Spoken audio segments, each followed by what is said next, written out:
Hi, I'm Elise Loehnen, the author of On Our Best Behavior. Thanks for joining us today. When I first wrote On Our Best Behavior, I was working with a core premise, which is that women are culturally programmed to perform their goodness in the world, while men are culturally programmed to perform power. After I wrote this book, women felt like they could see and understand the way this programming was running their lives, but they didn't know what to do about it.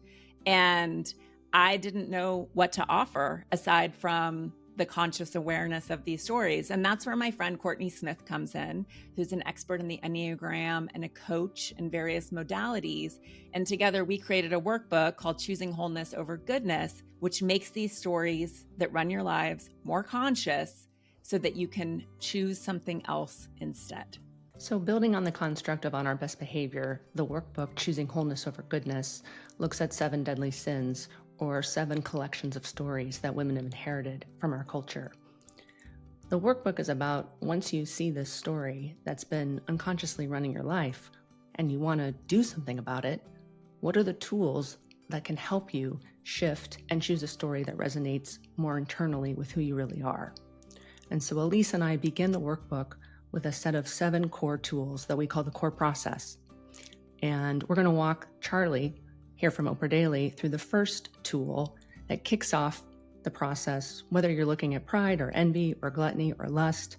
There's lots of specific tools for each of those sins, but there's a core process that kicks off the process. The first tool is fact versus story. And we define fact as something that can be recorded on a video camera, and story is everything else. And so we're not used to making this distinction in our life. I'm going to work with Charlie so that we can see exactly what's the difference between a fact and story. And when you make that distinction, what happens? Charlie, are you ready? Yes, I am ready. Okay, great.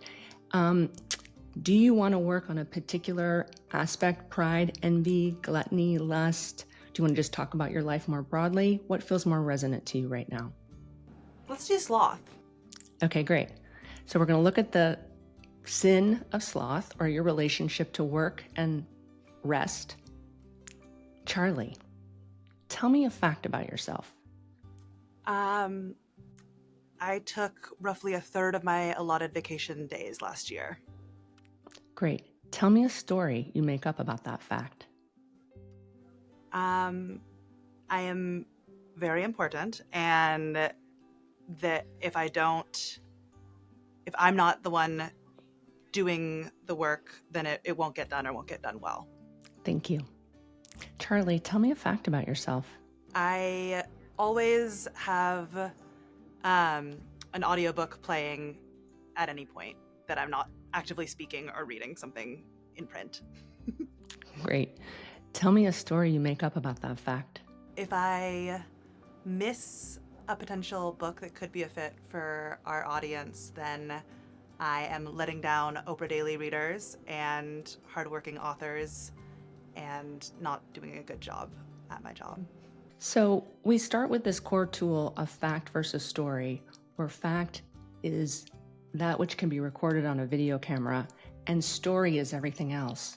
Because for most of us, when we talk about culture or community or tradition, or that's just the way that it is, what we're doing there is we're calcifying and codifying stories as immovable and treating them like they're fact. So humans are story-making machines. This is how we create meaning in our lives. This is how we organize, how we engage with the world. This is what stands up our entire ego and personality, if we're honest, right? It's mostly stories we tell about who we are. And so what this basic, very simple exercise is a way to really understand very quickly, one, how powerful we are as story makers, and what happens when we really run with those stories is core to who we are.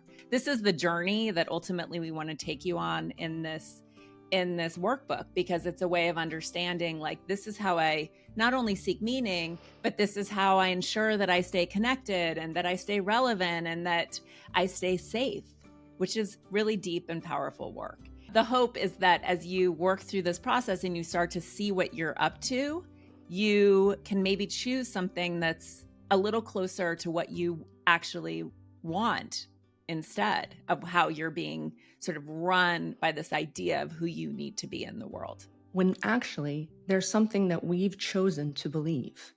And so when we begin to make this distinction between what is fact and what is story, what we do is we end up restoring our own agency and our own capacity to choose what are the stories that drive our lives.